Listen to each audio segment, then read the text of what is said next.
ഇതെൻ്റെ വൈഫ് സോനു. ഞാൻ ആലക്കോട് ഉദയഗിരിയിൽ നിന്ന് വരുന്നു. എനിക്ക് ഒരു കുഞ്ഞിൻ്റെ ആവശ്യത്തിന് സാക്ഷ്യം പറയാനാണ് നിൽക്കുന്നത്.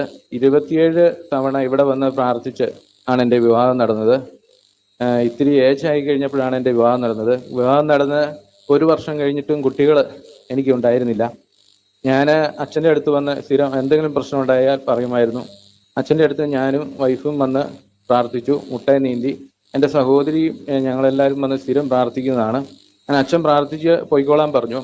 ഒരു ദിവസം ഇവൾക്ക് കടുത്ത യൂറിൻ ഇൻഫെക്ഷനും പനിയുമായിട്ട് ഹോസ്പിറ്റലിൽ ചെന്നു. ഡോക്ടർ ടെസ്റ്റ് ചെയ്ത് നോക്കാമെന്ന് പറഞ്ഞു. ടെസ്റ്റ് ചെയ്തപ്പം അത് നെഗറ്റീവായിരുന്നു, പോസിറ്റീവ് അല്ല. പിന്നീട് അവിടെ നിന്ന് ഒരു 3-4 ദിവസം ഹോസ്പിറ്റലിൽ ഇവള് യൂറിൻ ഇൻഫെക്ഷനുമായിട്ട് വൈഫ് കിടന്നു. തുടർന്ന് പിന്നെയും ഇവളുടെ പനി വീണ്ടും ആവർത്തിച്ചു വന്നു.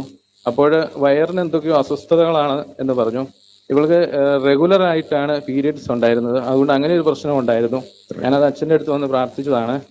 അങ്ങനെ വീണ്ടും ചെന്നപ്പോൾ ഡോക്ടർ വയറെ കൈവച്ചിട്ട് ഇതൊന്ന് ടെസ്റ്റ് ചെയ്ത് നോക്കാം, ബ്ലഡ് ടെസ്റ്റും കൂടെ ചെയ്യാമെന്ന് പറഞ്ഞു. അങ്ങനെ ടെസ്റ്റ് ചെയ്ത് നോക്കുമ്പം അവൾ അന്നേരം പോസിറ്റീവാണ്. അപ്പം ഡോക്ടർ പറഞ്ഞു, ഇത് കണ്ടിട്ട് ഇത് ഒരു 3 മാസം ഒന്നും അതിൽ കൂടുതലായതുപോലെ തോന്നുന്നുണ്ട്, നിങ്ങളൊരു സ്കാനിങ് ചെയ്ത് നോക്കാൻ പറഞ്ഞു. അങ്ങനെ തളിപ്പുറമുള്ള ഒരു ഹോസ്പിറ്റലിൽ ചെന്ന് സ്കാനിങ് നോക്കുമ്പോൾ ഇവള് പ്രഗ്നൻ്റ് ആയിട്ട് 5 മാസവും 12 ദിവസമായി എന്നുള്ളതാണ് അറിയുന്നത്. അപ്പോൾ ഡോക്ടർ പറഞ്ഞു, നിങ്ങൾ ഇത് ശ്രദ്ധിച്ചില്ലേ, എങ്ങനെ അന്നേരം റെഗുലറാണ് പീരീഡ്സ്, അതിൻ്റെ ഒരു ഇതുണ്ടെന്ന് ഡോക്ടറോട് പറഞ്ഞിരുന്നു, മരുന്ന് മേടിച്ചിരുന്നു.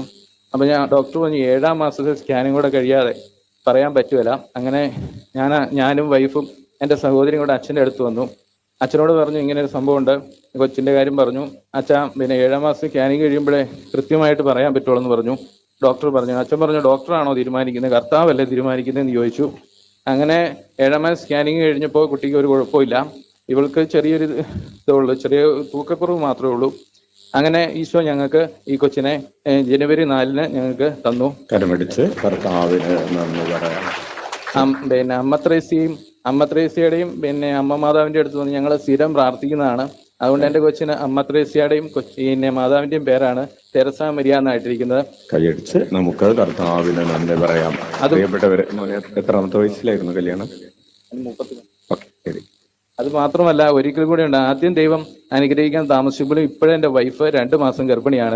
കൈയടിച്ച് കർത്താവിന് നന്ദി പറയാം. ഉച്ചത്തിൽ വിളിക്കാം. ഈശോയേ, അത്ഭുതങ്ങളും അടയാളങ്ങളും യേശുനാമത്തിൽ സംഭവിക്കും കാലമല്ലോ, ഉണരാം ഉണരാം ഉണരാം.